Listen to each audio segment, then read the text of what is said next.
안녕하세요. 사순절 주일 설교는 시편 144편 11절로 15절 말씀 보시겠습니다.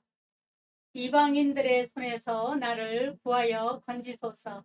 그들의 입은 거짓을 말하며 그 오른손은 거짓의 오른손이니이다.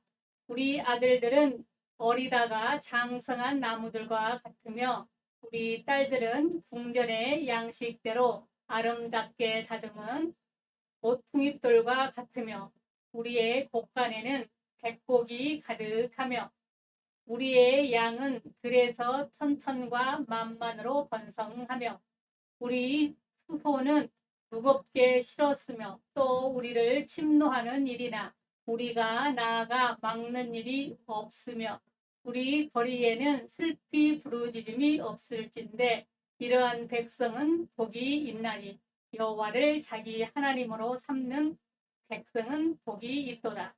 이 시간에는 여호와를 자기 하나님으로 삼는 백성은 복이 있다라는 제목입니다. 여기 백성이라는 낱말은 국민과 같이 국가와 관련하여 쓰이는 낱말로 일반 국민을 애스럽게 이르는 말입니다. 그러므로 백성은 복의 곧 나라의 복이고 나라의 복은 곧 백성들의 복입니다. 여러모로 나라가 어려운 상황에서 여러분과 이 나라를 축복하는 시간이 되기를 바랍니다. 사순절 기간 동안 우리는 복음을 바로 알아야 하겠습니다. 우리 말씀을 보면 이 나라와 백성들이 복받는 길이 잘 나타나 있습니다. 이것은 바로 여호와 하나님을 자기 하나님으로 삼을 때입니다.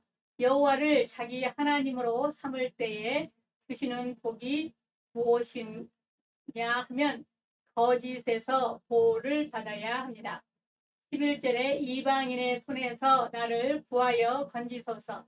그들의 입은 거짓을 말하며 그 오른손은 거짓의 오른손이 손이니이다. 본문의 배경은 사무엘 상하 10장 나오는 암몬과 아람 연합군과의 전쟁을 앞에 두고서 쓴 다윗의 시편입니다. 암몬 왕 나하스가 죽고 그 아들 한운이 왕위를 오르자 다윗이 축하의 사신들을 보냈는데 한운의 신하들이 다윗이 나라를 엿보려고 온 것이라고 조언을 하여 다윗의 사신들을 능욕하고 국도의 모멸감을 주었습니다. 이것 때문에 이스라엘과 암몬, 아람은 연합군은 두 번의 전쟁을 벌였는데 모두 이스라엘이 승리를 하였습니다. 그 비결은 1절에 나타납니다. 그가 내 손을 가르쳐 싸우게 하시며 손가락을 가르쳐 전쟁으로 하시는도다. 여기 가르쳐라는 말씀이 두 번 나오는데 가르쳐가 아니고 가르쳐입니다. 하나님께서 전쟁에서 승리할 비결을 가르쳐 주셨습니다. 특히 11절과 같이 원수의 거짓에서 구해 주셨습니다. 적의 비밀을 알고 나를 알면 백전백승입니다.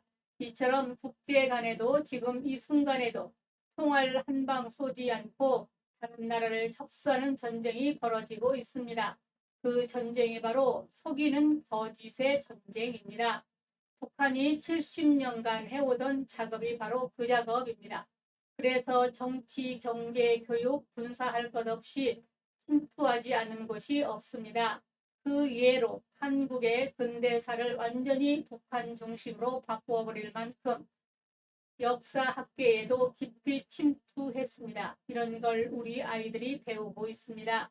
중국 역시 전 세계를 온갖 술수로 다 훔쳐버릴 듯이 뻗어나가고 있는데 우리나라도 정치, 경제를 비롯해서 장악당하지 않는 분야가 없습니다. 행정부 수반으로 시작하여 국회의원의 대부분이 중국과 연루되지 않는 사람이 없을 정도입니다. 중국의 속국이 된 느낌입니다. 중국 하는 것은 하나부터 끝까지 다 거짓입니다. 세계에 나가서 하는 화교의 상당수는 시진핑에 의해 움직이는 모종의 부대입니다. 다행인 것은 하나님께서 다윗에게 가르쳐 주신 것처럼 우리에게도 알게 해주셨다는 것입니다. 그러므로 복음을 알아야 합니다. 자손들이 복을 받게 됩니다. 12절 우리 아들들은 어리다가 장성한 나무들과 같으며 우리 딸들은 궁전의 양식대로 아름답게 다듬은 모퉁이돌과 같으며 한마디로 왕자 공주 같은 백성들입니다. 외국인들이 우리나라에 와서 보고 놀라는 것이 많습니다. 인천공항에 내렸더니 버스를 타기 위해 줄을 섰는데 사람은 없고 가방들만 줄지어 세워져 있어 놀랐답니다. 우리나라는 귀중한 물건을 식당이나 화장실에 두고 나와도 가져가는 사람이 없습니다. 택배 물건을 집 앞에 두고 가는 나라는 우리나라밖에 없습니다. 수천만 원, 수억 원을 주어도 주인을 찾아줍니다. 읽고서 얼마나 마음 아파하겠느냐 하면서 사례금을 줘도 받지 않으려고 합니다. 다른 나라는 잠시 단접만 해도 도둑질하기 바쁜데 우리나라는 오히려 주인의 재산을 보호해 줍니다. 재난을 당해도 사기당하지 않는 나라는 대한민국밖에 없다고 합니다. 이런 왕자나 공주와 같은 품격 있는 백성, 그러나 가까운 옛날에만 해도 그렇지 않았습니다. 도둑 사기로 가득한 나라였습니다. 그러나 나라가 이렇게 된 것은 첫째 이 나라가 물질적 복을 받아서 그런 것이고, 다음은 국민의 교육 수준이 높아져서 강한 자존심이 이런 사유를 만들었습니다. 특히 우리 기독교인들의 신앙 양심이 대한민국 윤리의 기준이 되고 있습니다. 날마다 세상은 기독교를 폄훼하고 공격하지만 어려운 일 당하면 목숨 걸고 달려가는 사람들이 대부분 기독교인들입니다. 교회의 봉사 역시 기독교 빼면 아무것도 안 된다는 것을 아시기 바랍니다. 나라가 무너져도 기독교 말고 나서는 사람이 없습니다. 무서워서 나무 한 그루 베지 못하던 이 나라에 기독교가 들어와 이 나라가 복을 받은 것입니다. 부요와 형통의 복입니다. 13절로 14절에 우리의 곳간에는 백복이 가득하며 우리의 양은 들에서 천천과 만만으로 번성하며 우리의 수소는 무겁게 실었으며 물질의 축복입니다. 우리나라 반만년의 역사에서 지금처럼 부유롭고 산 적이 없습니다. 보릿고개를 못 넘겨서 죽은 사람이 많았습니다. 그러나 이 같은 발전을 거듭하게 된 이유 중에 가장 중요한 것은 대한민국이 여호와를 자기 하나님으로 삼았기 때문입니다. 대한민국을 건국할 때에 초대 이승만 대통령이 성경을 기초로 헌법을 만들었습니다. 그래서 정치는 자유민주주의, 경제는 시장경제, 종교는 종교의 자유를 보장하는 종교 분리의 헌법을 만들었습니다. 여기에서 종교 분리란 정치가 종교를 간섭하거나 박해하지 않겠다는 종교보호법입니다. 그리고 종교가 정치에 군립하는 국교화를 반대하는 것입니다. 그러므로 정부가 교회에 협조를 구하는 것은 좋지만 예배를 제한하는 법을 만들어서는 헌법 위배입니다. 그리고 종교 분리는 종교가 정치에 군림하는 것을 반대하는 것이지, 미국이나 선진국들을 보더라도 기독교의 정치 참여를 부정하는 법이 아닙니다. 그럼에도 신앙이 위협을 당하고 국민의 생명과 행복권이 침해받으면서도 종교 분리를 오해하여 속수무책으로 당하고 있는 것을 보면서 이게 아니라는 생각을 왜 못하는지 성경을 몰라도 너무 모르고 있습니다. 이러니 기독교인들 중에서 개념 있는 정치인들이 나오지 않습니다. 대부분 종교를 이용하려는 자들 뿐입니다.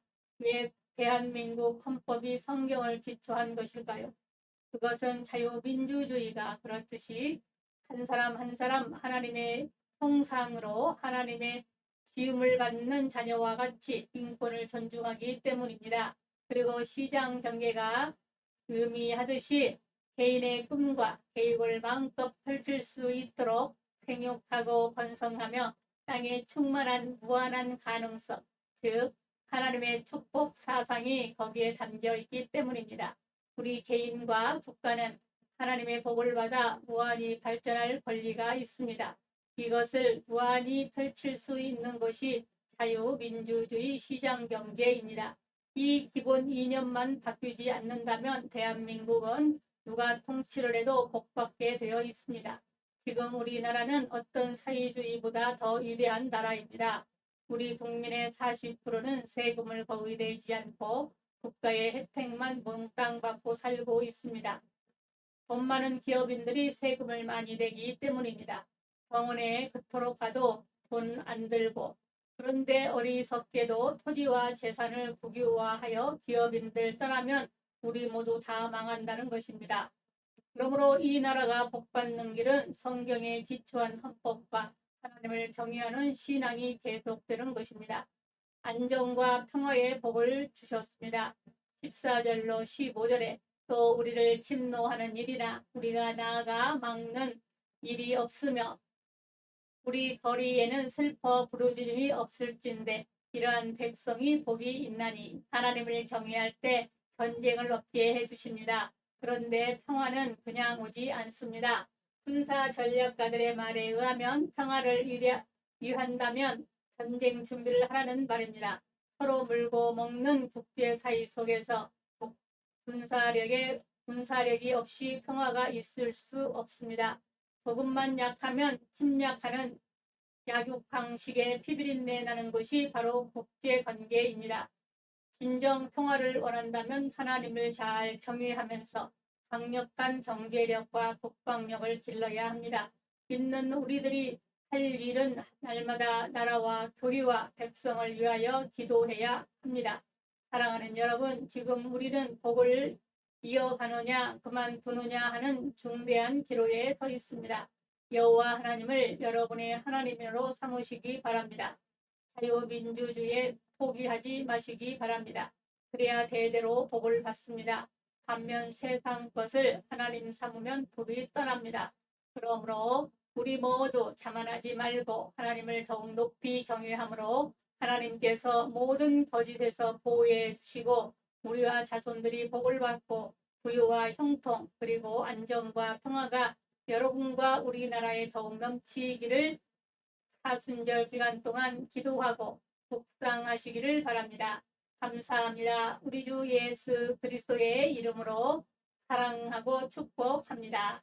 아멘.